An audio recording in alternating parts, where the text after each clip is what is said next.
और इस बीच एक बड़ी खबर आपको बता दें दिल्ली से, जहां पर आईएनए में बड़ा हादसा हुआ। फास्ट फूड रेस्टोरेंट में भीषण आग लगी। इस हादसे में 6 लोग झुलस गए हैं। रात करीब 3:15 पर यह आग लगी थी। दमकल की 8 गाड़ियों ने आग पर काबू पाया। घायलों में एक शख्स 70% तक झुलस गया है।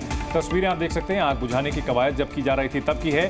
दिल्ली के आईएनए में यह हादसा हुआ है। 6 लोग झुलस गए हैं। एक शख्स जो कि 70% तक झुलस चुका है, उसकी हालत गंभीर बताई जा रही है। रेस्टोरेंट के अंदर ये भीषण आग लगी। 3:15 बजे का ये वक्त हुआ था रात का जब ये आग लगी है। बताया जा रहा है कि इस पूरे हादसे में कई लोग घायल हो गए हैं और एक शख्स 70% तक झुलस गया।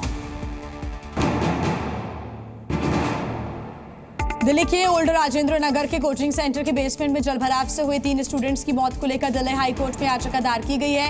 हिंदू राष्ट्रीय प्रवासी मंच की ओर से दायर याचिका में इस घटना में एमसीडी कोचिंग सेंटर और दिल्ली सरकार की जवाबदेही सुनिश्चित करने के लिए निष्पक्ष जांच की मांग की गई है। साथ ही साथ भविष्य में जलभराव की इस तरह की घटनाओं को रोकने और कोचिंग सेंटर जैसे संस्थाओं में सुरक्षा मानकों को सुनिश्चित करने के लिए एमसीडी और दिल्ली सरकार को जरूरी दिशा निर्देश देने की मांग की गई है। साथ ही इस हादसे में जान गंवाने वाले स्टूडेंट्स के घर वालों को उचित मुआवजा देने की भी मांग की जा रही है। कांग्रेस सांसद और लोकसभा में विपक्ष के नेता राहुल गांधी आज केंद्रीय बजट पर कांग्रेस की तरफ से संबोधन कर सकते हैं। सांसदों का मानना है कि विपक्ष के नेता के तौर पर राहुल को सदन को संबोधित करना चाहिए। इससे पहले कांग्रेस के लोकसभा सांसदों के साथ बैठक में राहुल गांधी ने कहा कि चूंकि वो पहले ही संसद के विशेष सत्र के दौरान बोल चुके हैं, इसलिए हर बार उनके बोलने के बजाय दूसरों को भी बारी बारी से मौका दिया जाना चाहिए। सूत्रों के मुताबिक पार्टी सांसद इस बात पर जोर दे रहे हैं कि विपक्ष के नेता के तौर पर राहुल के संबोधन का खासा असर होगा। सूत्रों के मुताबिक राहुल ने अभी तक कोई अंतिम फैसला नहीं किया, लेकिन सांसदों के दबाव के चलते वो आज सुबह फैसला ले सकते हैं। बिहार में लगातार पुल गिरने की घटनाओं के मद्देनजर सुप्रीम कोर्ट में एक याचिका दायर की गई है।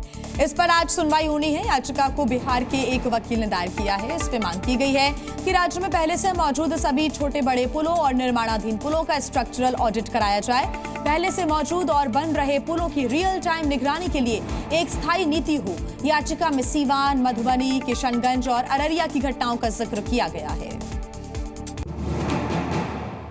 दिल्ली एनसीआर में टमाटर के बढ़ते दामों के मद्देनजर आज से भारतीय राष्ट्रीय सहकारी उपभोक्ता संघ सस्ते दामों पर टमाटर बेचेगा।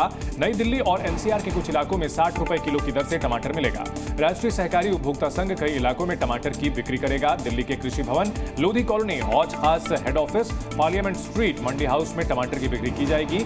वहीं नोएडा के सेक्टर 14 और सेक्टर 76 में टमाटर का स्टॉल लगाया जाएगा। अमरनाथ यात्रा के लिए पंथा चौक बेस कैंप से तीर्थयात्रियों का एक और नया जत्था आज रवाना हो चुका है। श्रद्धालुओं को कड़ी सुरक्षा के बीच बेस कैंप से रवाना किया गया। अब तक 4,51,000 से अधिक तीर्थयात्रियों ने गुफा मंदिर में प्राकृतिक रूप से बने बाबा बर्फानी के दर्शन किए हैं। इस साल 1 महीने से भी कम समय में यात्रा में पिछले साल के मुकाबले 4.5 लाख तीर्थयात्रियों के आंकड़े को पार कर लिया है। यात्रा 29 जून से शुरू हुई थी और 19 अगस्त को समाप्त होगी।